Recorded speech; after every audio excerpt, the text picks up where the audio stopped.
Yes, Red Zone TV kwoli webale kubanga okyagoberera yonna gy'osinzira okubanga gy'otulabira atanaba kubanga osubscribinga kikole tubeerenga ate tutambula ffenna. Omukulu amanyiddwa nga Council Luyimbazi Nalukoola amaze okubanga ayingira ku kibiina ekya National Unity Platform era wenkoledde eggulire lino nga amaliriza okubeera nga bamunominatinga okubeera omu ku abo abeegwanyiza akadi y'ekibiina ekya National Unity Platform mu kukwatira bendera ekibiina kino mu kalulu akagenda okuba nkagenda mu maaso akalulu aka Kawempe North okuddira Segirinya Muhammad mu bigere. Omukulu ono amanyiddwa nga Luyimbazi Nalukoola nga mukwano gwa His Excellency Robert Kyagulanyi Ssentamu era nga ne mabega kaawo yavaayo n'atutegeeza nga bwe baali bayimba bonna. Omukulu ono yali muyimbi Council Luyimbazi Nalukoola kakati we twogerera amaze okubanga awaayo empapula ze n'ebyo ebyetaagisa byonna amaze okubanga abisabumitinga okulaba nga ate afuuka candidate abadde ajjudde okubeera nga addira Segirinya Muhammad mu constituency emanyiddwa nga Kawempe North oluvannyuma lw'okuba nti akakiiko k'ebyokulonda kassaawo deeti ennaku z'omwezi nga 13 omwezi ogujja ogwokusatu nga lwe lunaku olugenda okulonderwako ani agenda okuba nga addirira Segirinya Muhammad mu bigere oluvannyuma lw'okuba nti yafa ennaku z'omwezi zaali nga 9 omwezi gwa January mwaka 2025. Kati Luyimbazi Nalukoola yeegasse ku lukalala lw'abo abeegwanyiza ekifo kino. Bano nno nga si bangi. Kuliko amanyiddwa nga Saulo Ziwa ono ayagala kadi ya NUP kifo kyekimu. Kuliko Umaru Magara ono Foot Soldier naye ayagala kadi ey'ekibiina ekya National Unity Platform ku kifo kyekimu. Kuliko Alex Luswa Luwemba Muhammadi ono naye eyali PA oba personal assistant owa Honorable Segirinya Muhammad naye ayagala ekifo kyekimu. Wabula okusinziira ku nsonda ezeesigika zitulaga nti Council Luyimbazi Nalukoola yandibanga yayina upper hand okubeera nga ate akwata kadi ey'ekibiina ekya National Unity Platform okubeera nga asikira oba nga addira Segirinya Muhammad mu bigere okulaba nga akwata kadi ey'ekibiina ekyo mu kalulu akagenda okubeera nga kaddako aka by-election mu bitundu ebya Kawempe North. Njagala kubanga nkuwanga we bibadde then nzije mbeere nga ate tutambula ffenna bwe tonaba kubanga osubscribinga kikole ate nzije tubeere nga tweyongerayo bwe biti bwe bibadde kanzije tubeere nga ate tutambulira ddala. We have with us about 15 chairs that have been organized and arranged for your special guests. We'll screen them and your other delegation will wait on the side. We expect from the delegation or from your delegation to have the parents, your special invited guests. The front seat will be occupied by you. Kindly select, with the help of the security, select those special persons. They are these ones. Please take seat.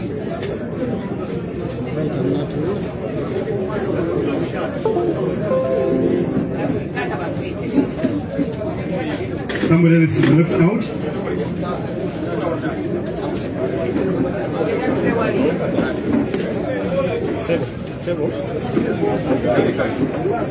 Okay, good afternoon, ladies and gentlemen, most welcome. We have been here since morning, and this is the fourth day that we are receiving special persons and people that are desirous of different positions from Kawempe North.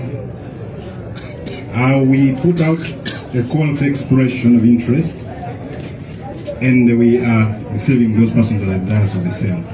Before you is a committee of the National Unity Platform, the Election Management Committee, chaired by the able leader, Chairperson Maso Walukamba. From the extreme left side is Commissioner Rehema Juma. Next to her is Commissioner Eddie Kayabula. And from the right side, depending on where I seated, is Commissioner Maiso Peter.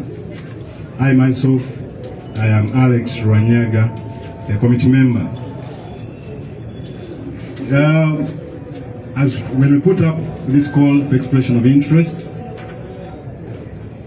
we specifically asked interested party members that are desirous of different party positions, of their different elected positions in the by-election of Kawempe, to physically come and express their interest.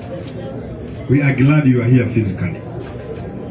We asked the person that is physically here to submit their documents, their written expression of interest, a party membership card, national ID, cultural veto, and certified copies of the academic qualifications. Mu Luganda, mu maaso go ye committee ey'ebyokulonda mu kibiina kya National Unity Platform yakulembebwa omukyala Masewo Walukamba. Mukono ogwa kkono ye Commissioner Rehema Juma, adiriddwa Commissioner Eddie Kayabula. Mukono ogwa ddyo ye Commissioner Maiso Peter, nze Kamakogera, nze Alex Rwanyaga. Twafulumya ekiwandiiko ekyasaba abantu abeegwanyiza okwesimbawo mu Kawempe by election.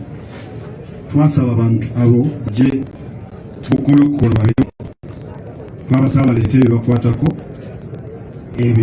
ebikwatagana ne membership card zaabwe, national ID, ebibakwatako mu bungi CV n'obuyigirize bwabwe. Now we want to know what brings you here. Please give me the mic.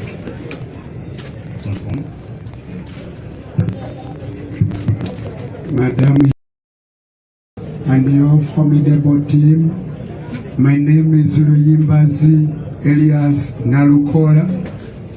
I thank you for this latitude to express myself. Yes, I'm one of the aspirants for membership of Parliament Kawempe North constituency.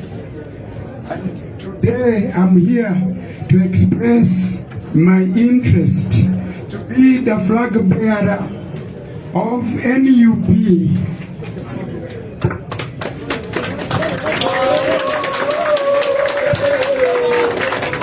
And Madam Chair, if you allow me the latitude, I do hereby present the application letter, herewith attached a copy of the national, rather the NUP card, the membership card. I'm a member of NUP.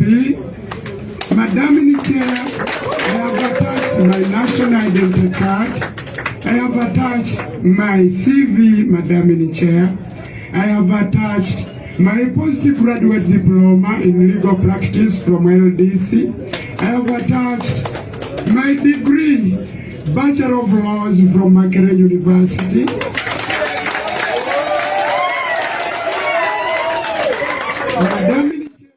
Assalamu alaikum wa rahmatullahi wa barakatuh. Amanya n'eddoboozi Haji Abdu omusomi w'eddua. Nkola ku nsonga ez'enjawulo, emirimu nga gikutataganyeko, ebyenfuna byo nga bidobonkanye, ne oba oli bweru wa ggwanga emirimu gya kucankalanako.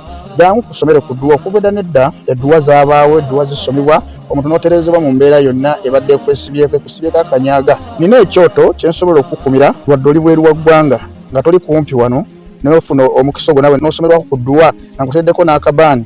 Allah ajja kusaasira, ajja kwanukula.